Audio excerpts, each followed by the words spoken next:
Well, you know, not much has really changed since I graduated from nursing school back in 1968.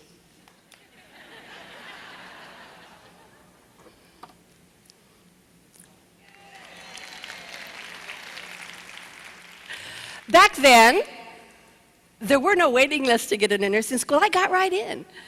Now, my high school guidance counselor told me, and it was true at the time, that registered nurses were sort of stuck behind the desk, doing more of the administrative things, and it was the LPNs doing the direct patient care, and that's what I really wanted to do. So I graduated as an LPN.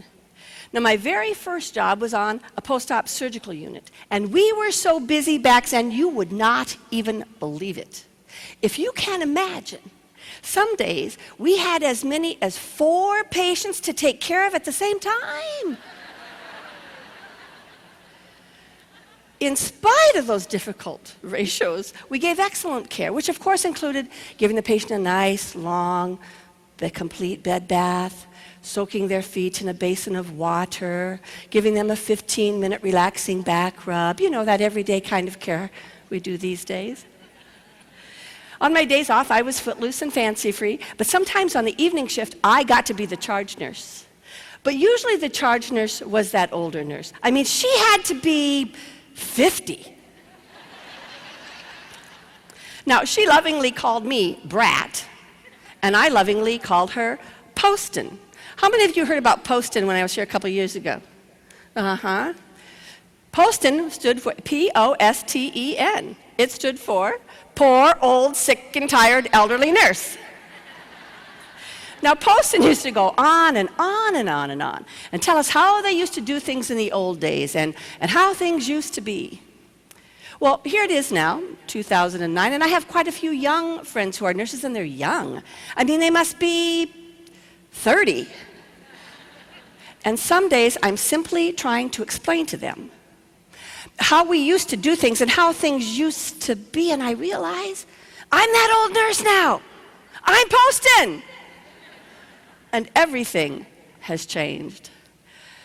No longer do nurses have enough time sometimes to give long, leisurely, complete bed baths. On busy days, sometimes we barely have time to give baths at all. On tough days, sometimes we go home at the end of our shift with achy feet and achy hearts, feeling like the care we gave was the best we could do, but it wasn't enough that day. So no wonder there's the nursing shortage. We also have a nursing shortage because we can't educate enough nurses fast enough to teach them. And we also have a shortage in this nation, believe it or not, because some nurses are quitting. Now, why they'd rather quit and work someplace else for more money and give up weekends and holidays, beyond me. But I do know it's hard to be a nurse and to work in healthcare today. Because it's not just about nurses. No matter what member of the team you are, it's just as important. And I know it's hard. I know from my own 30-plus years at the bedside. I also know because I had the privilege of reading 2,000 stories for the first edition of Chicken Soup for the Nurse's Soul, 2,000 more for the second dose, which came out last year. I wrote Chicken Soup for the Caregiver's Soul, and as I read all of those 2,000 stories submitted for each book, I'm in awe of just how hard it is, and I know it's stressful. So what causes all this stress for us in healthcare today? Well, lots of things. One of the hugest things is trying to get everything done and not have enough resource and time to get it all done. Having huge assignments in our lives, personally and professionally, and feeling like we don't have the resources and the time we need to do it right, and wanting to do it right, giving 100%. Some days we give 110%, but it's like it's not enough. No matter what I do, it's never enough. Being torn between home and work and volunteerism. The stress of having too many bills to pay and not enough money to get them all paid. So if you have just one or two of those things I mentioned going on, we usually cope okay. But you get more than one or two, and not only are we not in eustress or stress, we get in distress. Are you ever in distress? How would I know, you ask? I've been this way so long. Well, there are some symptoms from having too much stress in our lives. Some physical, mental, and spiritual symptoms. Now, I'm not going to ask for a show of hands as I read this list, but I'll invite you to put a little mental check by any that might apply to you. So we have some of the causes. We have a list of the symptoms. So what do we do about it? Well, it's my absolute conviction that to be strong enough to cope with all that we have today, we have to be strong physically, mentally, and spiritually. And to be strong in these three ways, we have to nurture ourselves in these three ways every day. We can't just wait for weekends to catch up, to sleep in late, eat a big breakfast, and go to church. We need to take time every day, even if it's in 15-minute increments, to nurture our minds, our bodies, and our spirits. And another reason we need to do this is, as Bill said so wonderfully yesterday in his opening comments, I loved it when he said, we touch our clients, our patients. We touch them physically, mentally, and spiritually. And friends, we can't bring to them something that we don't have if our well is empty. So that's another reason we have to be strong and nurture ourselves physically, mentally, and spiritually. But as I travel this continent talking to people in healthcare, I'm more convinced than ever that we are so busy taking care of other people, we don't take such good care of ourselves. We need to ask for our juice so we can put our lives back in balance, and then we can bring this balance to the workplace. But would you agree we don't always do that? Not only do we not bring a balance, we bring an imbalance. And then we brag about it. Do you know I have worked here for 20 years and I never have taken a break?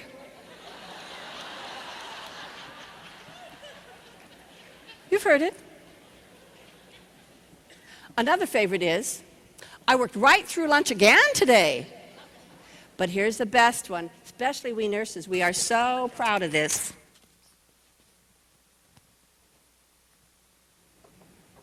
I didn't even stop to go to the bathroom. Like we are proud of this. So what are we teaching the new people? That we don't even care for ourselves well enough to empty our bladders promptly. And how do we orient the new people? When somebody new comes on board, do we share with them the glory, the good of what we do? Or too often do we share with them all that's hard, all that stinking thinking? When somebody new comes on board, do you tell them the privilege of working in healthcare? To be able to touch people's lives? You know, those young nurses have so much to learn from us old ones.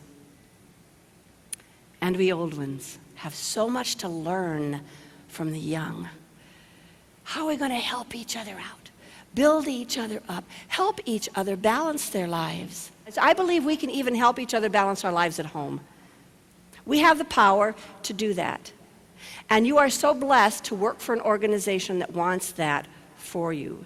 LeAnn, what we really want for our people is work-life balance. Wow. And part of finding this work-life balance, I believe, is, first of all, being healthy. You can make better decisions in your life about involvement in your work, in your volunteerism, in your home life, when you are grounded, when you are strong physically, mentally, and spiritually. It's because you work for a wonderful organization who wants that for you. That's why they brought me here. You have no idea what they did to make sure I got here for you again today, because that's how much they care for you. So much that they want you to start to say, today I will care for me. And I brought 2,000 of these on the bookmark at the book table. Please pick one up so you can hear me nagging you even when I'm not around. To remind you to connect with your God every single day, even in 15-minute increments. And to ask for your juice. Nicely. To rest and sleep like you know your body needs. For every hand you have held, for every number you have crunched, for every candle you have lit, for every life you have touched.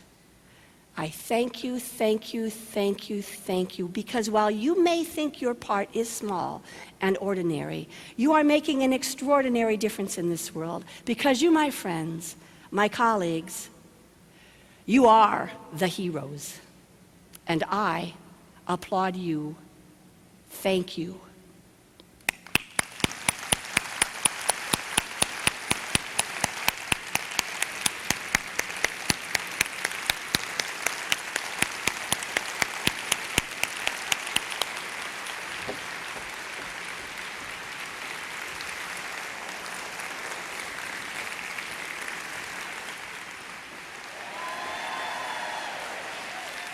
Thank you.